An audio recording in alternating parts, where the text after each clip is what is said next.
Streaming. Okay. I think that might have worked. Yikes. Okay. So I had to start a new one. Okay. If anybody cares to keep watching our chatting, let's see if I can pull it up. Streaming. Oops. Okay. Yep, not playing my own thing there. Let me post something in the Discord here. I know. I was just bragging about the friggin' fiber optic connection, but that was not the internet. Apparently, that was literally my streaming software decided to crash, which is crazy, and I would have absolutely lost my mind if that happened during the. During the session. Yeah, during the session. So I don't know what just happened there, but that's like the old shit that used to happen to us back in the day. The halfway through the session, just everything's crashed. We gotta start a new one. Yeah. I can't remember the last time that happened. Like literally, OBS just came up and said, like any program, like OBS crashed. I was like, uh-oh. Well, okay. That's not good. And unfortunately, because when things crash on YouTube, I got to start a new stream. So yeah, it really happened with the chat. But I wanted to continue this conversation because it was important for me to get some feedback on this one. So yeah, sorry after being halfway through my response, I suppose. In terms of the balance, it was real time balancing. Trying to figure out and I think it worked out. I hope so. Like it was tricky. During the beginning, I had a lot of the Sawagans skip their turns to go pretty fast. They were still, and it was. it was thematic, right? That was. It was thematic, right? I think it made sense. Describing them grabbing innocent people, yes, like civilians, and right. Yeah. So it wasn't a surprise round for you guys, but you arrived when the bad guys were in the middle of a thing. So none of them were really paying attention to you, even though you pulled up on a giant ship. They were dealing with their own thing until you guys came up. So I gave everybody kind of almost a full round of doing things before you even started being engaged. Even when you started engaging them, I think, split it up between a lot of the guys in the warehouse were like not pulling out of the warehouse or doing anything like that. And I had some NPCs. Good. I was saying, I appreciate that because of that, you gave us the full round, but you were describing that they were doing the things that we were, abducting the civilians. Yeah. And I appreciated that, especially Ray, like jumping in and like engaging with that specifically. Mm-hmm. Like trying to stop down the civilian abductions. Yes, the DM is very pleased when players act heroically. And you guys have... And this was absolutely a chance. I really pictured like a superhero, just Avengers style. Like you're in the town now, and there's the invaders, and there's people around. And yes, obviously, one goal is to defeat the invaders, but the other goal is just to save people. So I really did appreciate from the bottom of my heart that a lot of the goal was like, oh shit. And the other nice thing about doing it in Roll20 is I can literally put the tokens on the map, be like, look, these are just random innocent people around the board. See, that's where trouble. Mine fails.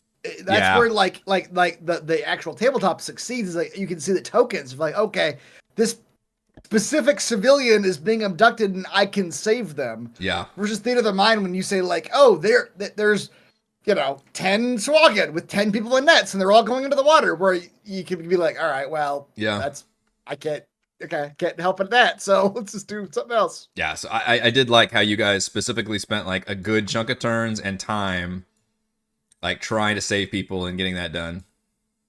Yeah. I was liking what Chris said though at the beginning, just that it was a good setup, the attention, things are moving quick, gotta decide quick. So, there's a warehouse here and civilians being taken, and then there's a big purple monster, but things keep spewing out of its mouth. So it did help to set that up. So I won't reveal anything about that yet. Yeah, so it was definitely a case of like, I'm going to throw complications at you and you guys are going to have to deal with it. In this situation though, and I went back and forth and like, oh, do I make this like a skill challenge thing? Do I just let them roll skill? Like how do I, and I was like, you know what, let's just roll combat. It's a big action sequence. There's enemies on the board. It's just, let's just have them be in combat the whole time. And there's just going to be enemies. And I think that's what's going to work out the best. The only thing I felt bad about is like, we just did a whole bunch of combat, with the ships and then the different and this is just more combat. At least they've been hopefully varied somewhat. Like you were in the water and you were in the ship stuff, and now you're on the dock, so it's a little bit changed. But I was weary about like, oh man, these are just all compounding the combat thing, and especially when it came down to like Sabra going like, I am just out of spell slots, I got nothing in the tank. I'm like, this is, it's supposed to evoke that feeling of like you guys are literally just running on nothing now. Yeah. Yeah, I think the combat was good. Just the situation like we talked about, like being able to save people and show ourselves. Gonna slightly brag a little bit, but Mac did do pretty well tonight. Yes. But 100%. the opposite could have been true, and if he had done poorly, fight might have lasted too long. Yeah. Like that's true. And that has happened. That has happened where you can tell the players are struggling, nothing's happening, and that's just down to the dice, and might just be a flaw. Like, shout out to Matt Colville for his system he's working on, where every attack hits. There's like no attack rolls; it's all damage. So it's like really going even beyond because he, a lot of people figured out like, well, hitting and missing sucks. So it's more like certain video games where it's like, well, you're gonna hit, but it's just a question of like, just what do I do most efficiently with my turn? Yeah. Yeah. Okay. That's interesting. Yeah, but how about the enemies though? Do they always hit you? I think so. Yeah. So they might have different effects. That system would require you to have like a lot more hit points. Yeah, you balance around that for sure. But it feels more satisfying to do something basically on your turn. Yeah, like I could tell Heather was frustrated at the one turn where she tried to do a cantrip and nothing happened. It's like, that sucks. That sucks. That does happen as a wizard. Yeah, well, I was trying to explain like, that was the other balance thing I did. I blessed you guys, so that was not something I was going to do. That was the one change I made. I was not going to do anything. And then when Reese had to pull out, I looked and said like, all right, is there any, like, can I give them like an NPC? Maybe I'll give them Chandri. And I said, oh, well, here's what I can do that helps them without giving me more overhead. She's got the Bless spell, which is an instant D4 to attack rolls and saving throws for all you guys. Like, that's just a straight up buff. And then I don't have to worry about anything else. So that was my bad. That was not going to be the case normally, but that was my last minute change of me trying to come up with like a realistic, logical thing I can do to put things back in y'all's favor. I don't think it made that much of a difference. You guys were actually nailing your attack rolls quite a bit. We're doing pretty good, yeah. And there's not a whole lot of saves to be made, but Chandri's the one though. This is one of my very, very, very minor critiques. Chandri's the one that we picked because she has like healing spells, right? I remember she does, yeah. Yeah. So like she could have technically been there just healing on her turn. And if she was doing that, I probably would have split the party if I'd known that like Mac was getting healed while he was getting attacked by all the Sahuagin. Yeah, she's really honestly she's the acolyte stat block, so it's very, very she's only very few hit points. Yeah, she's not scaling well with the party. Like I probably should have her scale if she gets some experience, but because if I really make her a unit on the battlefield, I got to target her to be fair, and I don't think she would survive. And then, as an NPC stat block, which maybe that's a choice you guys make, and then if you lose her, like, oh well, that's a XCOM permadeath situation. Yeah. But yeah, we spread the damage around. Yeah, and the Lumpy talked about the layer action thing, which I'm a big proponent of layer actions. Yeah, I thought it went really well tonight. Not in Heather's favor, but that I feel like that's how you get your wizard. you have environmental damage, like fuck her up. Like that's how you do it. I was very, very pleased. I mentioned this in the stream. I was very pleased. It's a D4, and we went through all 4 of them. I think in the first 4 rounds we hit each one, which couldn't have happened better. Couldn't have happened at a nicer party. I think it genuinely, like we were not complaining, but Ray and I were talking about like last week. Yeah. That like too often nothing happened. Yeah. In the other one. Yep. And I feel like this one was much better, where like it put a serious not I don't know if strain's the right word, but tension in the fight. That like, anybody could take damage at any time from all this shit that's happening around us. Right. I'm glad you guys didn't push back too much, because I really was trying to describe this as just it's an ongoing war, a battlefield, and like how can I represent that mechanically without, again, giving it too much overhead for me. And then the layer action system, I think, is just the way to do these ongoing environmental effects. It's just every round, and I did actually mark it as initiative 20 on this one. I was initially just going to do start of the round, but I was like, you know what, let's put it on the board so I remember initiative 20. That's when we do the thing. And then you guys, I would include everybody's token. Do you have an invisible token? How are you doing that actually in the initiative? Well, yeah, you can just make any, and you don't have to make a token. Actually, you can just make an initiative tracker. Oh, you just add an. Okay, you just add. You just put anything on there. Okay. And I had a character sheet that actually had all those things that I rolled. It just called nice. Docs Under Siege or something. Okay. Yeah, and I would click everybody's token and then hit token fate, and then that person got to roll the table because it was them being affected, even though most of them actually affected multiple people, and then I would just token fate extra people if that was the case. So I thought that worked really well. Yeah, I think. Yeah. Yeah, the tentacle one was brutally and what's funny is that the other ones worst. aren't that bad, but there's one. It only came up once. It came up once, but it's real scary. Up. It's real scary. I think it does like 20 some damage. Yeah. Yeah, no, I was stoked. We got to do all the things. We got to do the fucking docks falling apart and like water there and yes. arrows coming through. Yeah, it was. I was who knows what the execution would be like, and then when it happened live, I was very, very pleased with how it worked out. Yeah. I think that was I like that kind of stuff in fights in general. Just extra things that are like, oh, there's other things going on too. Yeah, and they're gonna affect you in a variety of ways, and you'll see. Yeah, and it was just fair game on whomever. I did take Sabra out of the running once she went down, and then that's when I included the Harbor Master just for funsies, and then she got targeted next. Like, well. Yeah, in terms of and I always planned on montaging the spawn battle, even if you guys. So that's I was that's my one critique, is that I legit thought we had that fight. I was like, we can do this. Like, there's like 5 spawns left, and I'm like, we got this. And then you said like, and I'm gonna call it. I'm like, what? Why? We got this. Like, we can give us 2 more turns. We can clear these 5 spawn off the board. Well, maybe. You think you could have done that? Yeah. Okay, describe to me what you're doing. I took 1.5 of them out on my turn alone. Well, I was fudging some hit points at the end. Oh, were you? Oh, yeah. Okay. Well, oh yeah.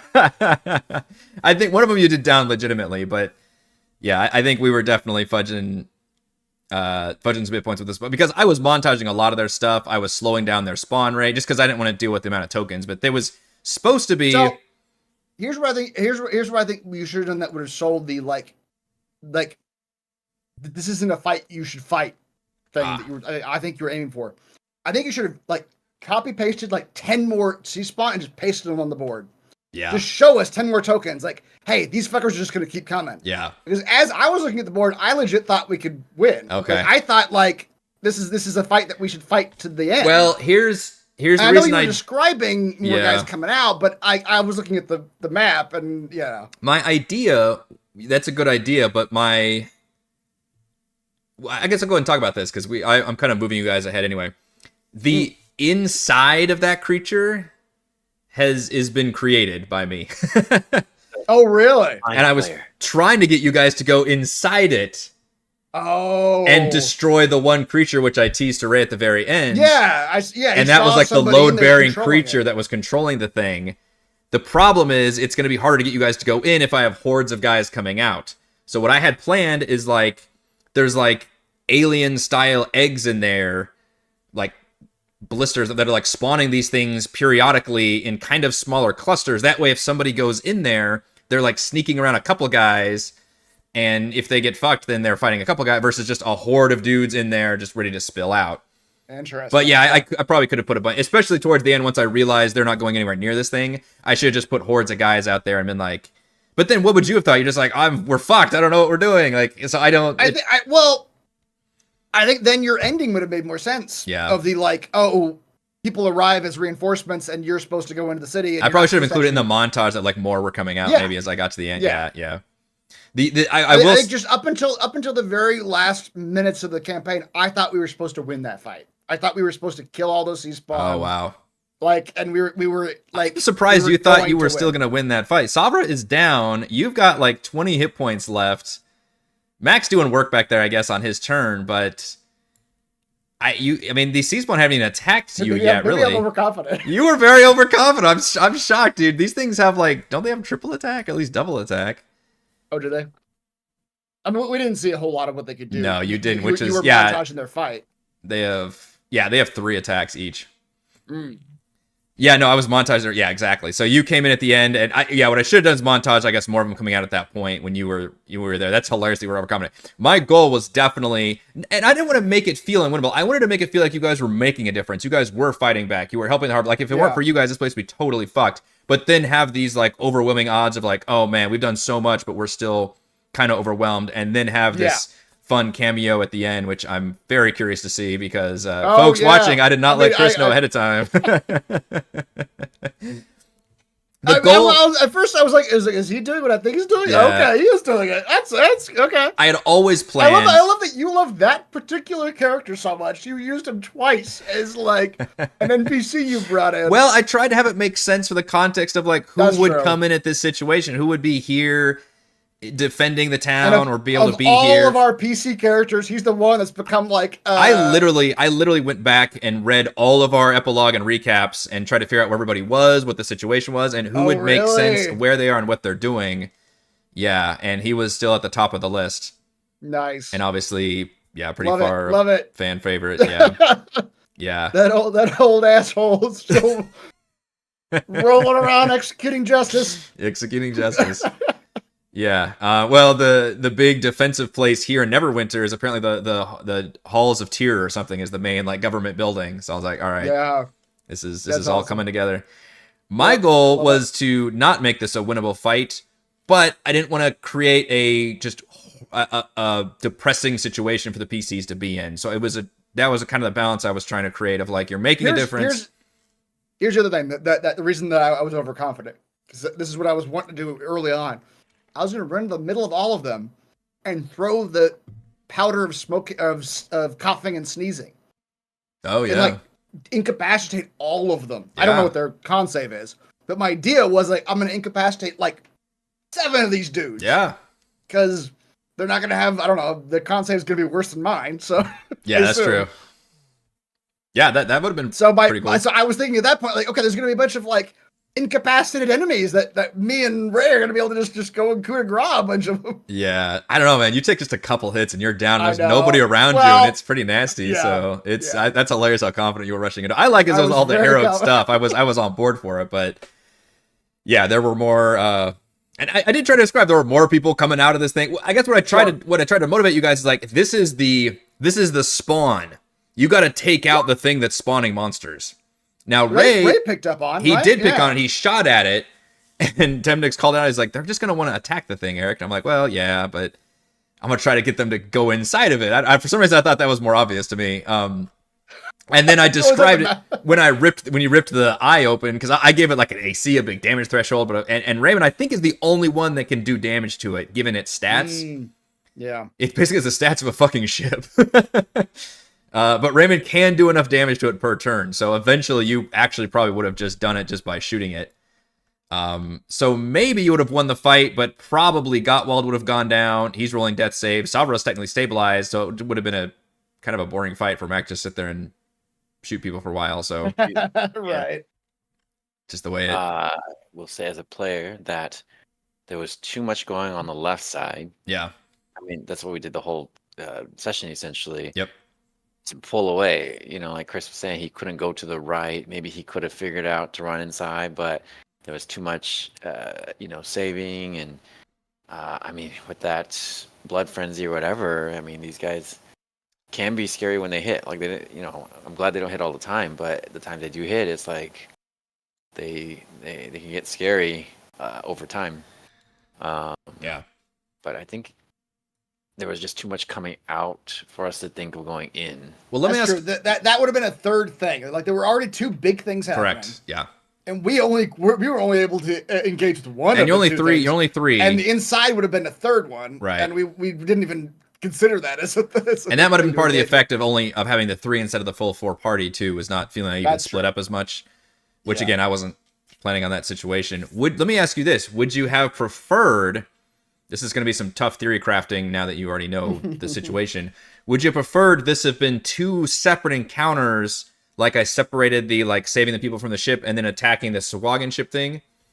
Or did you like having this all in one big chaotic mess? That's a good question. Because I thought about that. Because we essentially separated it anyway. Like, Yeah. it did help with some of the tension and decision making, but it didn't affect us going over there. Yeah. That's interesting. Yeah, I agree. I don't know because narratively, yeah, it was cool. Narratively, like there's these two things happening simultaneously, and we're having to engage with one or the other. Mechanically, it didn't end up making any difference. Yeah. Because mechanically, we just engaged with one, finished it, then engaged with the second. The only difference was I could describe at the end of each round the horror of the battle going on in the distance, which you guys just kind of categorized and said, okay, and then went back to our work there. But at least I could describe, like, hey, there's... Which, you know, to be fair, Sabra did come over and be like, hey, I want to help her out. She's like the one she did leader being, so I'm going to go over there and hit a spell, which I did appreciate that. So that was the one moment you guys kind of did a brief split. But I had, at one point, even, you know, in the crafting stream, we had a big dynamic lighting line going down the middle of this map, going like, do I just want to do it like this? And be like, hey, we'll do the Sahuagin fight, and then this thing arrives, and we do the big, you know, spawning fight thing, and we'll just treat it as two different... Yeah, and it feels really video gamey there, where it's like you go from one big encounter to the next big encounter. Yeah. So I try to make it more open by I guess I'll defend my position here, but I still wanted to have the feedback, was that to give you guys the option, at least, to be like, hey, if, you know, whichever one you want to do or tackle, or if you want to split the party, like, at least this gives you the options to deal with it, versus me just stringing you very carefully along a set path to, like, now is this encounter, now it's this encounter. Instead, it's like, hey, here's all the encounters, and then you guys choose to, like, all right, now we just have to do this one and this one. Here's a defense of your decision. Yep. If I had gone early in the initiative, if I had gone before Ray and Heather, I absolutely would have run into the middle of all those sea spawns and thrown that coughing gas. Because that immediately, as soon as I saw it, there was a ton of guys down there. I was like, "This is the opportunity. I've been waiting for when to use this thing." And the opportunity to use this thing would be like the fight. Me by myself, surrounded by at least 4 or 5 dudes. That was the conditions I set on this item. It was like, anytime I can find myself around 4 or 5 guys and just me, I will use this item. And I saw it and I was like, okay, this is it. But Ray and Heather went before me and they engaged with the Sahuagin, and the Sahuagin were attacking them and they were starting doing stuff. Yeah. And I needed to help them, I felt. So in defense of your position, I do think, just dice-wise, chance-wise, it could have gone that we split more, or it could have gone that we went to the right instead. So I do think there was a little bit of a chance there that we could have engaged with one or the other. I probably should have reduced the number of Sahuagin, especially when we just had the 3 player characters. But I thought just by balancing things in a little bit of different waves and doing all that, it kind of would have set itself up, which I think it did, but it just set itself up for that Sahuagin fight. So I guess I didn't come into play thinking like, oh wait, but what if they want to not deal with that? Because I've got a full encounters worth of Sahuagin right here that's going to say like, well, we got to all stay here and deal with that, which makes sense. And I even had like a boss Sahuagin there who had 69 hit points, which you guys almost took out completely until he had that one sexy round where it's like, oh, now we're for real boss fight. He's hitting with all 3 of these attacks. Yeah, and I had it triggered that we were always going to end it with the Kalinar cameo thing. The cutscene was going to change depending on what was the situation, and it was just me looking at the time, looking at the pacing, deciding when to do that thing. Is it like everybody went right and dealt with the sea spawn, and then he comes down and deals with the Sahuagin, or do you all deal with the Sahuagin, take out the champion, and then he comes in the right? Do you guys split the party and kind of are trying to do both, and, you know, however that goes on, then he comes, like, whatever thing he's going to come down and kind of save the situation, provide reinforcements, give you guys that alleviating situation, but I didn't know when to exactly trigger that. Yeah. And, you know, we did have a real world thing happen where Heather had to leave a little bit early, but honestly, I don't think I would have...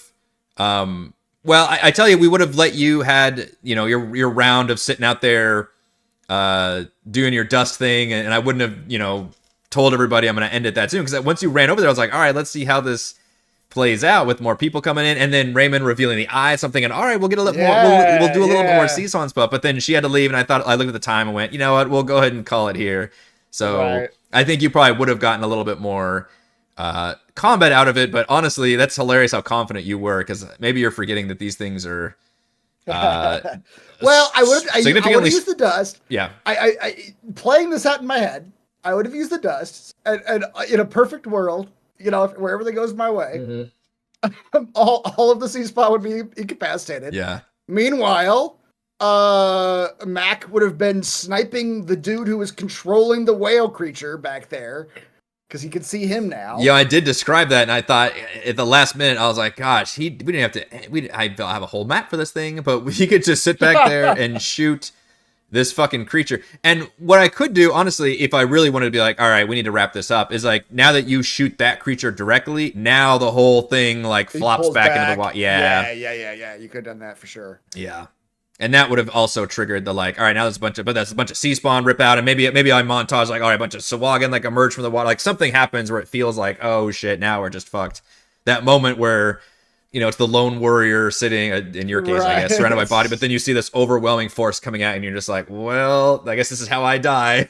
Yeah. And then you get the reinforcements at the end. That was kind of what I was trying to create, no matter what the circumstances were gonna be. Yeah. Yeah, and at the end, I teased, which I will go ahead and say, the one scripted thing that happens in Neverwinter, which seems to come out of left field in this battle. Right, just the ghost ship. Yeah.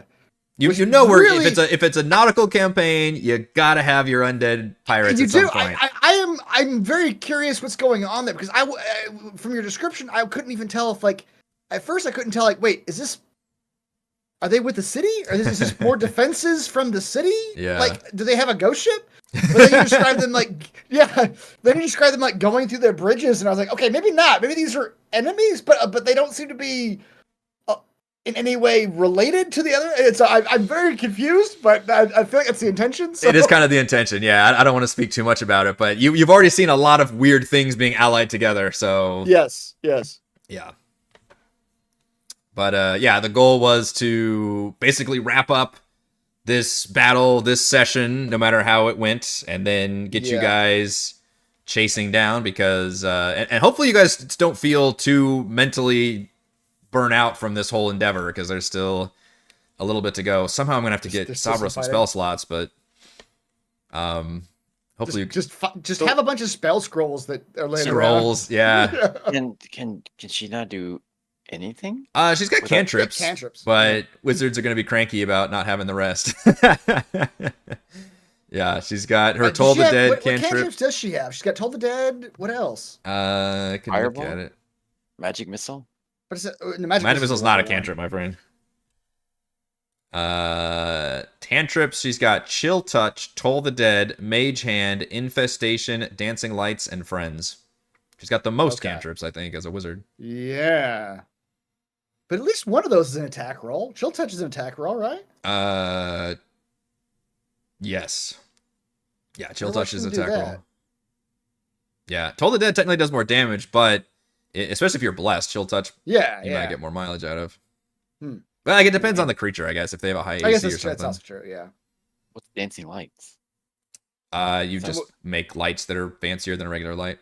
Yeah, floating lights. Yeah, but this is I'm throwing a lot at you guys for one adventuring day. I will say that. Like, this is, if you want to see how Eric balances D&D to make spellcasters not feel uber powerful, throw a shit ton of encounters at them in one adventuring day. Like, you guys had the shit battle 2 sessions ago, which was your first battle, I believe, at this level. Yeah.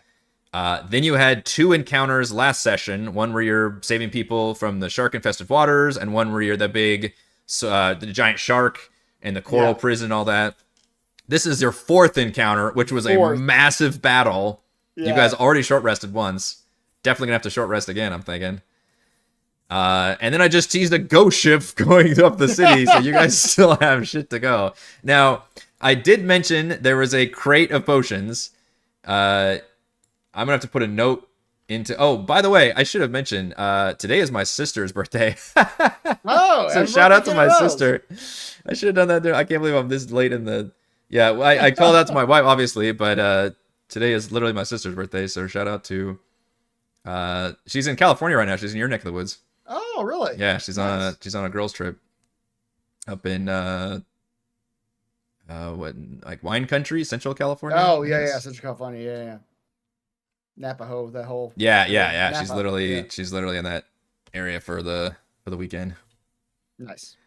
Make one of those potions. Somebody just said the Baldur's Gate 3 potions. Make one of those potions a spell slot. I probably will, just because like I know what's coming, and I'm like, damn, like I feel bad. It's the not being but able also to come you're gonna have to remind us that there's loot, because that's gonna be tricky. Because weren't we running from the swarms of sea spawn at the end of the session? So I don't know how we're gonna actually loot before we go in the city. Hopefully Matt can just grab some shit. He's near the warehouse, but I can, we can, you guys. Well, you know what? You guys cleared the Sahuagin out of the warehouse, so if anything, you guys can rush back to the warehouse, run through and grab some shit. Yeah. Loot whatever you need. It's that moment in a video game where it's like somebody's like, you need to get over there right now. I'm like, okay, and I'm gonna turn around for like 4 hours and go do this other thing because that battle will still be taking place whenever I come to it. Honor comes with his like aura presence, and he's there ready to talk, and we just walk. We just walk away. Exactly. We're gonna leave you with that yellow exclamation point above your head. we see you, but there's a whole room full of loot. There's a whole room full of loot. Yeah, we gotta do some stuff before we talk. Nobody's talking to you yet. On you won't start talking yet. Yeah. Although Baldur's Gate, they usually make you talk, like I've noticed. They trigger those cutscenes. A radius, whereas that you get too close, you're talking. Yeah, so I'll put a note to remind myself, hopefully you guys can remind me if I don't, to give you guys out some much needed loot. Yeah. Mainly just to get you able to survive the stuff that's coming. Yeah. Because there's some more to come, but yeah, spell scrolls. A wizard having spell scrolls is another way out. For sure. Them I don't know what the scroll situation. I meant to give her my thunder, the one that you mentioned, right? The Thunderwave scroll that I've got. I meant to give that to her. Yeah. At some point. Where's that? That's the only scroll I've got, though. Yeah, I don't see any in her inventory, but the scrolls will be very easy for me to give out for sure. Just give her scrolls of whatever spell she's got that she likes to use. Hey, Scroll of Shatter, how fantastic. Chromatic Orb, Caustic Brew.